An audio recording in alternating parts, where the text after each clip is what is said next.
Hello guys! For today's video, gagawa tayo ng radish cake. So, meron tayo isa ditong malaking radish cake at may measurement din. Meron tayong timbangan dito. May rice flour and may cornstarch.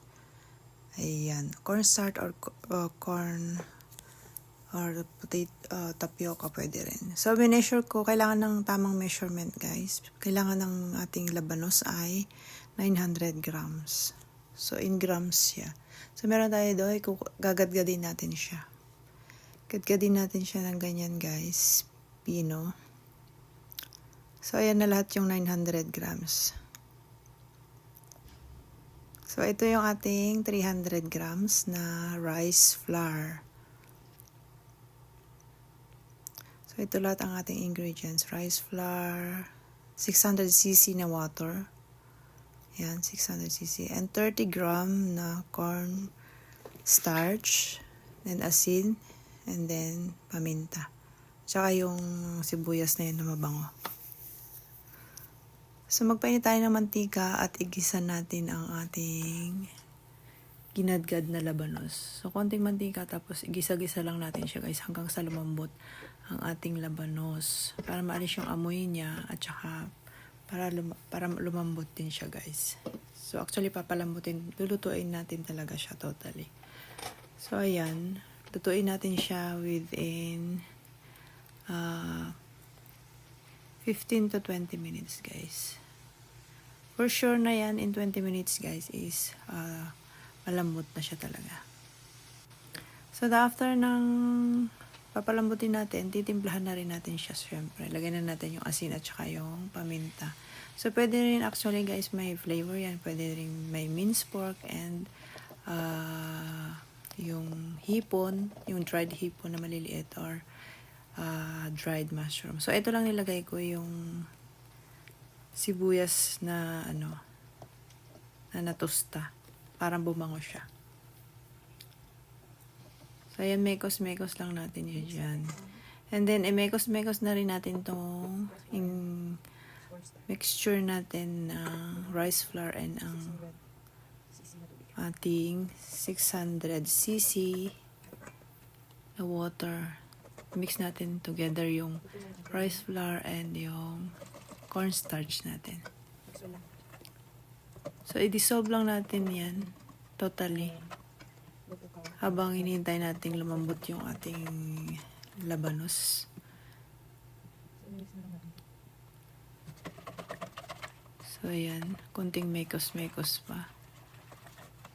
So, ang water natin guys is 600 cc. Hindi pwedeng sumobra kasi hindi siya magiging firm or magiging watery yung ating radish cake. Para maging, makunat-kunat. Ganun. So, kasi nung last time gumawa ako, basa siya. Hindi siya nabuo. So, ayan guys, malambot ng ating radish cakes. Ibuhos na natin yung mixture na ginawa natin. Ayan na siya. Mix-mix na lang siya. Konting mekos-mekos din dyan. Para maluto. So, ilulutuin natin siya ng mga siguro 10 minutes or 8 minutes lang guys. Para maluto siya. Ayan. Mix-mix lang natin siya hanggang makuha natin yung tamang consistency ng gagawin nating radish cake. So, dito ang radish cake guys is very popular dito sa Taiwan, lalo sa mga Taiwanese kasi ito is mga traditional na pagkain nila, lalo ngayong winter. Winter guys, masarap ang radish kasi malambot siya. Matamis ang radish kapag ganitong winter. So, ngayon marami ka makitang radish cake dyan sa market. Marami nagtitinda kasi panahon ng radish. So, ito guys, luto na siya. Ayan, nakuha na natin yung tamang consistency ng ating mixture. So, ilagay na natin siya sa isang lalagyan. And then, i-steam natin siya guys. Kailangan pala guys, ang gamitin niyo is steamer talaga. Yung tiangko dito na tinatawag nila. Hindi pwede yung steam na ginagawa, yung normally ginagawa na yung sa kalan. Hindi pwede yun, guys. So, kailangan talaga tingko. Ewan ko ano ang difference nun. Pero sabi nila, yan, nung gumawa ako kasi last time, hindi siya naging nabuo kasi yun ginamit ko, or siguro something mali din yung mga ingredients ko, or sobra ganon. So, ayan, naglagay natin siya sa isang lalagyan. Isang stainless yan, guys, na lalagyan. So, i-cover natin siya. Hindi ko nilagay lahat kasi masyadong makapal. So, naging isa't kalahati yung ating radish cake dyan.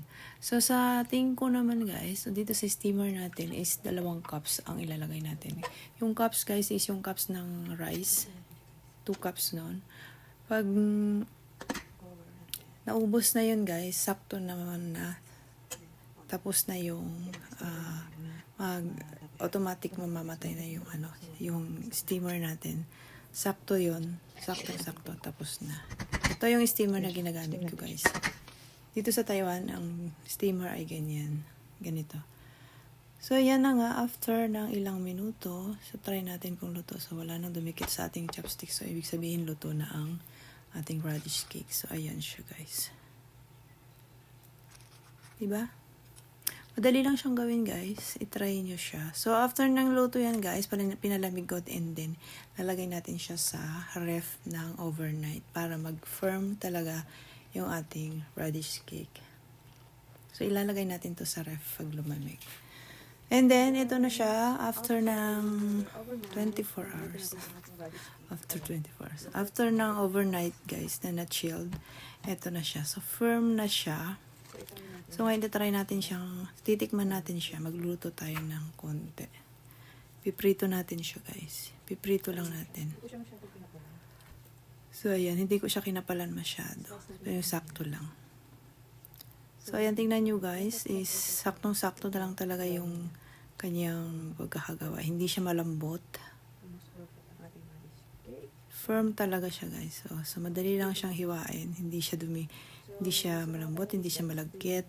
Basta saktong-sakto lang siya, guys. Ganito yung mabibili nyo sa labas. O, ayan. Hiwain natin siya. So, itong radish cake, guys, is for anytime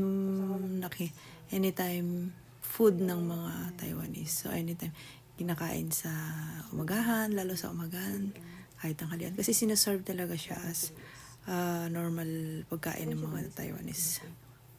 Sinaserve din siya kahit sa mga restaurant. Sa restaurant, nakikita niyo itong radish cake. Sa mga tindahan ng mga breakfast store, makikita niyo yan, guys. Iba-ibang flavor siya. So, ayan, pinirito natin siya, guys. Nagprito tayo ng sample. Ganyan siya. Masarap siya, guys, pag mag-brown siya. So, medyo mag-crunchy yung ibabaw niya. Yan na. Tapos na. And then, ang pagkain natin dyan, guys, is sausaw natin sa toyo na may sili. Yung light sauce lang. Tapos, lagyan mo ng chili. So, yan na siya, guys. Pwede ng breakfast or lunch. Ganyan. Kahit hindi na magkanin, guys, yan lang kinakain ng mga Chinese. Hindi na kailangan ng rice. Ito lang yung pinaka-rice nila. Ayan lang, guys, ang ating radish cake. Try nyo din minsan. Napakadali lang yung gawin, guys. And hope you like my video, guys. Thank you for watching. Like and subscribe my channel.